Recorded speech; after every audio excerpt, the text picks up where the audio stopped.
Mais de 6.000 delegados representando 170 etnias de povos originários estão acampados em Brasília para garantir que o direito à demarcação de territórios indígenas, já inscrito na Constituição desde 1988, seja confirmado pelo Supremo Tribunal Federal. Parece absurdo, mas o que está em jogo é se a Constituição é válida também para os povos originários, que já viviam em terras brasileiras muito antes da chegada da colonização portuguesa em 1500. Este deveria ser o marco temporal para o reconhecimento dos direitos dos povos originários. Porém, Bolsonaro quer rasgar a Constituição e, para isso, estimula que madeireiros, garimpeiros e ganadeiros invadam territórios indígenas legalmente constituídos, inclusive com o uso de violência. O que está em jogo não é apenas a Constituição e os direitos à demarcação de terras indígenas. O que está em jogo é o direito à vida. Latitude Brasil está começando. Alô, amigos e amigas do programa Latitude Brasil por Telesur. É uma grande satisfação saudá-los a todos fraternalmente, hoje para tratar de um tema muito importante da situação brasileira, que é a luta dos indígenas para ver respeitado um dispositivo da Constituição brasileira de 1988 que lhes permitiria avançar na demarcação das terras indígenas que estão sendo cobiçadas, invadidas, depredadas pelos aliados de Bolsonaro. Parece absurdo que o Supremo Tribunal Federal tenha que manifestar-se se a Constituição tem validade ou não, mas é assim que as coisas estão ocorrendo no Brasil de hoje. E para nos falar sobre luta das nações indígenas, dos povos originários, todas as conquistas que foram feitas, inclusive as imensas dificuldades, com risco de vida, evidentemente, muito risco de vida, com muitos mortos nessa caminhada da luta dos povos indígenas, nós temos aqui hoje um especialista no jornalismo indigenista, que trabalhou anos e anos e anos como editor do jornal Porantim. É o jornal do Conselho Missionário, Indigenista Missionário. Porantim, a palavra indígena que significa remo, arma e memória. Se eu não estou enganado, pode ter outros significados. Mas Antônio Carlos Queiroz, jornalista experiente, que realmente compromissado com essa grande luta, vem aqui nos explicar o que é que está acontecendo, que esses mais de 5.000 delegados indígenas do Brasil inteiro estão em Brasília, porque a votação foi postergada, não aconteceu. E aí eu te pergunto, por que as lideranças indígenas, os povos indígenas, não conseguem, têm que lutar, têm que se expor, têm que se esforçar para que minimamente a Constituição seja válida também para eles? Muito boa noite, Antônio Carlos Queiroz. Beto, é uma satisfação falar com você no programa Latitude Brasil, da Venezuela. É um imenso prazer falar com você e para tratar desses direitos dos povos originários do Brasil. A situação ocorreu o seguinte: há alguns anos, o povo Xoklengue, que tem um pequeno território no Vale do Itajaí, em Santa Catarina, conseguiu com que a FUNAI, nos anos 90, mais ou menos, revisse os processos que envolviam esse povo. Porque esse povo, que havia tido contato com o antigo Serviço de Proteção aos Índios, em 1914, desde lá, as suas terras foram sendo esbulhadas, foram sendo invadidas, tomadas. E o último ataque feito a eles, nos anos 80, quando se construiu uma barragem hidrelétrica na região, a barragem norte, eles ficaram reduzidos apenas a 15 mil hectares.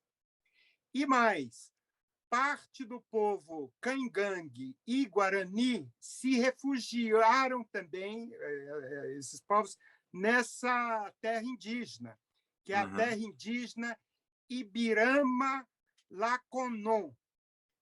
Então, nos anos 90, esse povo Xoklengue conseguiu com que a FUNAI revisse esses processos, porque eles queriam reintegrar a posse dos territórios esbulhados. E, desde então, essa luta continua. Veja você que essa última luta, se iniciou após a Constituição de 88. A Constituição de 88, ela diz que as terras indígenas configuram uma figura jurídica do indigenato. Significa que os direitos sobre essas terras são originários. Quer dizer, eles valem muito antes da fundação do próprio país. Por quê? Porque esses povos já moravam aqui há milênios de anos. Então, quando os europeus chegaram, os europeus criaram um problema indígena, porque ocuparam essas terras. Muito bem, com base nisso, os Xoklengues querem a retomada de parte dos seus territórios esbulhados desde sempre. E eles vêm lutando há muitos anos por isso, e, mais recentemente, o governo do estado de Santa Catarina entrou com uma ação para impedir que eles retomem esses territórios. E aí inventaram um dispositivo chamado marco temporal. Marco temporal. O marco temporal é o seguinte: os povos indígenas só podem reivindicar as suas terras se eles estivessem de posse delas no dia 5 de outubro de 1988, quando foi promulgada a Constituição. Então, eles dizem o seguinte: ou eles têm essa posse, ou eles estão já com algum processo em andamento.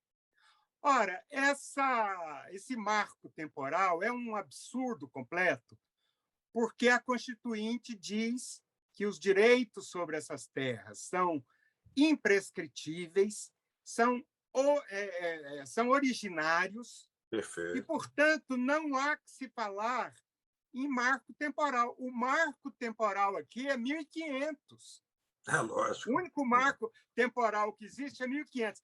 Além do mais, é uma tese esdrúxula, porque elas desconhecem que os índios, até a Constituição de 1988, eram tutelados pelo Estado brasileiro.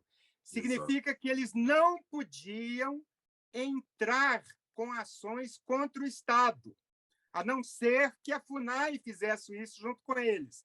Então, FUNAI é um absurdo. Fundação Nacional dos Índios. Nacional do Índio. O que acontece, então, aí eu voltando ao início da conversa? Essa ação, proposta pelo governo de Santa Catarina,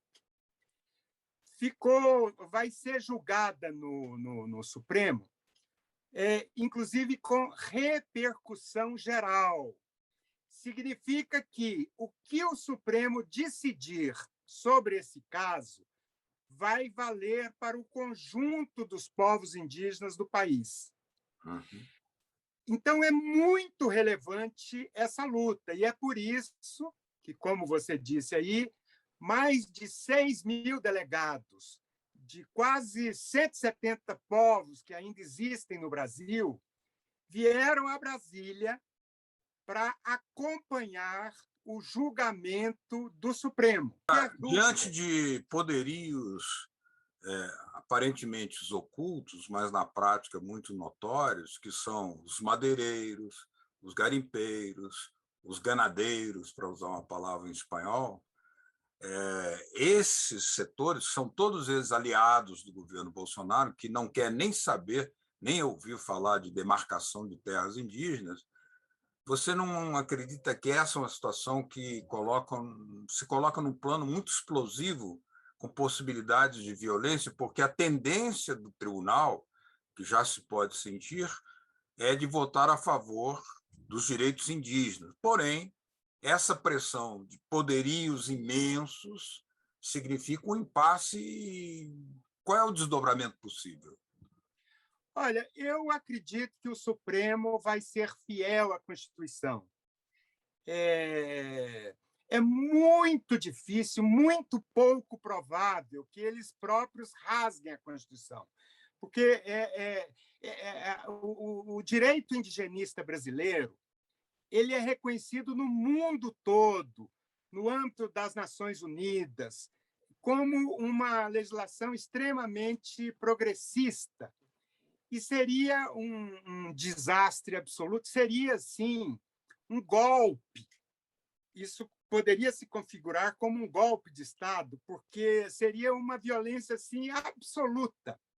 Eu quero dizer para você que, na verdade, a violência contra os povos indígenas é diária nos últimos anos, nas últimas décadas, sempre. Neste exato momento, está havendo uma devastação pela Covid-19, porque os garimpeiros entraram lá e transmitem a doença para os povos indígenas, para esses povos. E no governo Bolsonaro, essa situação tem piorado muito, porque os madeireiros e os garimpeiros eles têm cartão verde para fazer o que quiser em todo o território nacional. Então, por exemplo, ao lado dos grandes incêndios da Amazônia, ao lado de grande exploração de madeira, etc., você tem esse esbulho dos territórios indígenas. Então, é uma violência absoluta e muito antiga. E aí, Beto, eu queria lembrar uma coisa muito interessante, que você vai ficar surpreso, que é o seguinte: quando a gente estava em 1987, já com a Constituinte funcionando, eles já estavam discutindo as matérias que seriam promulgadas no ano seguinte, houve uma campanha brutal contra os povos indígenas, campanha essa movida pelos mesmos interesses de madeireiros e principalmente de mineradores. Sim, sim. E, naquela época, o jornal O Estado de São Paulo fez uma das campanhas que, na época, eu considerei como uma das campanhas mais sórdidas da história da República Brasileira, porque eles inventaram um monte de mentiras baseadas em documentos forjados para dizer que o Conselho Indigenista Missionário, que a Igreja Brasileira, que os antropólogos do Brasil estavam num complô para entregar as terras indígenas a interesses estrangeiros. Então, o Estado de São Paulo publicou durante mais de uma semana essas matérias, que foi uma coisa assim horrível. Por causa delas, por causa dessas matérias, a Constituinte abriu uma comissão parlamentar mista de inquérito, na época presidida por um dos fundadores do Centrão, o Roberto Sim. Cardoso Alves, Sim. para discutir essa história. O Brasil está sob ameaça de interesses estrangeiros. Agora vem a novidade. Essa campanha foi copiada de uma campanha anterior realizada onde? Na Venezuela, no jornal El Universal e no jornal que foi o seguinte: em 1983, o Ministério de Minas e Energia da Venezuela havia concedido 36 alvarás de exploração de cassiterita e outros minerais à companhia mineradora MAVA S.A., abrangendo 180 mil hectares no território Yanomami. Bom, aí a igreja lá da Venezuela, estava defendendo os povos indígenas, né? E aí o bispo de Puerto Ayacucho, ele vinha brigando com um senhor chamado Herman Singh Reveron, que estava em conflito com outro povo indígena chamado Piaroa. E aí, a partir daí, eles começaram a fazer uma campanha no Diário de Caracas e no jornal El Universal, com manchetes do tipo: Terra sem lei, Amazonas, Zona Vermelha Internacional, a subversão está no Amazonas.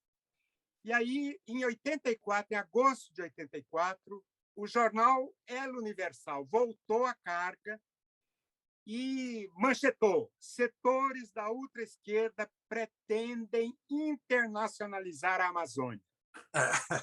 As teses, todas essas teses da campanha feita na Venezuela contra a Igreja da Venezuela foram as mesmas teses que foram feitas aqui no Brasil. As mesmas. Nós vamos voltar à carga aqui, logo depois de uma pausa que vamos fazer nesse programa Latitude, que está conversando com o jornalista Antônio Carlos Queiroz, que foi, durante muito tempo, editor do jornal Porantim, do Conselho Indigenista Missionário, portanto, um especialista em jornalismo indigenista brasileiro. Já já voltamos. Até.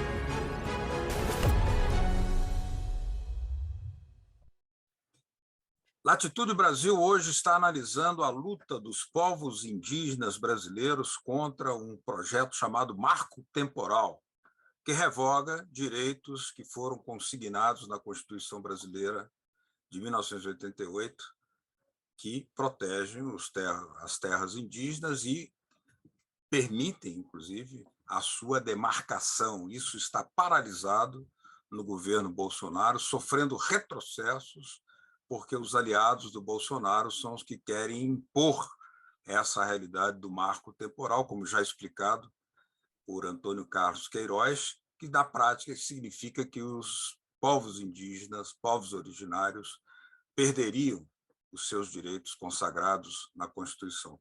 Antônio Carlos Queiroz, nós temos um tema, esse é um assunto muito mal coberto pela imprensa brasileira, dados seus interesses vinculados a madeireiros, mineradores, aos ganadeiros. E agora isso se avolumou, de tal sorte que o próprio Bolsonaro estimula a invasão e depredação das terras indígenas, aumentando a violência, aumentando o esbulho, como você disse. O que pode ser imaginado como resposta necessária, democrática, por parte da sociedade brasileira, num momento muito difícil em se falar em democracia? Olha, eu acho que essa resposta já está sendo dada. A própria Organização dos Povos Indígenas, vindo para Brasília, nesse acampamento organizado pela Associação dos Povos Indígenas do Brasil, é uma resposta a essa violência. O movimento popular, os movimentos populares do Brasil estão alertas contra as políticas genocidas do governo Bolsonaro, no âmbito da saúde, no âmbito econômico. As pessoas no Brasil estão passando fome. Em vez de comer carne, eles estão fazendo filas nos açougues para comprar restos de carnes que a gente chama de muxiba ou ossos de boi para melhorar um pouco a sopa em casa. Então, o movimento popular, os movimentos democráticos, eles estão alertas e estão dando respostas muito efetivas, na minha opinião, a se julgar o resultado que a gente tem lido das pesquisas de opinião pública. O governo Bolsonaro tem caído muito na aprovação popular, inclusive a desaprovação, a rejeição hoje já é muito maior do que a aprovação, é coisa de 64%, e já se fala aqui em Brasília que é muito difícil que o Bolsonaro conseguisse a reeleição no ano que vem. Eles tinham feito uma jogada de recriar o Bolsa Família, que foi criado inicialmente lá no governo Fernando Henrique Cardoso e melhorado durante os governos do PT. Ele está tentando criar um outro programa semelhante para acabar com essa legenda da Bolsa Família. Só que não tem dinheiro, eles não sabem como financiar esse programa.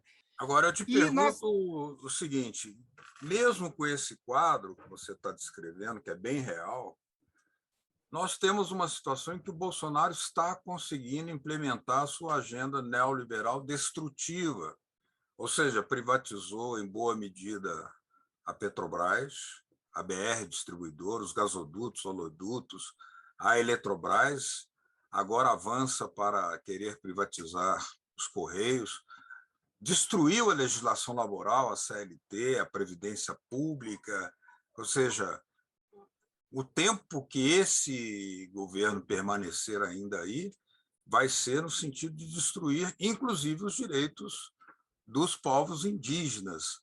Ou seja, como fazer uma barreira em defesa da vida, porque disso se trata na questão. Olha, eu acho assim, você tem razão. Ele fez o que o antigo ministro Ricardo Salles, do Meio Ambiente, chamou de passar a boiada. Então, esse negócio de passar a boiada, ele foi tirando direitos, muitos. Só que há resistência, há muita resistência. Por exemplo, no âmbito da Previdência, que a gente tem um sistema único chamado Seguridade Social, há muita resistência, porque ficou provado que a barreira contra a pandemia foi o Serviço Único de Saúde, né? Então, o SUS.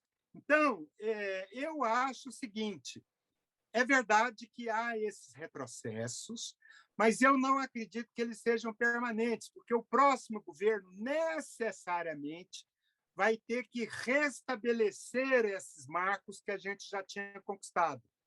A primeira barreira contra a destruição dos direitos indígenas vai ser o Supremo.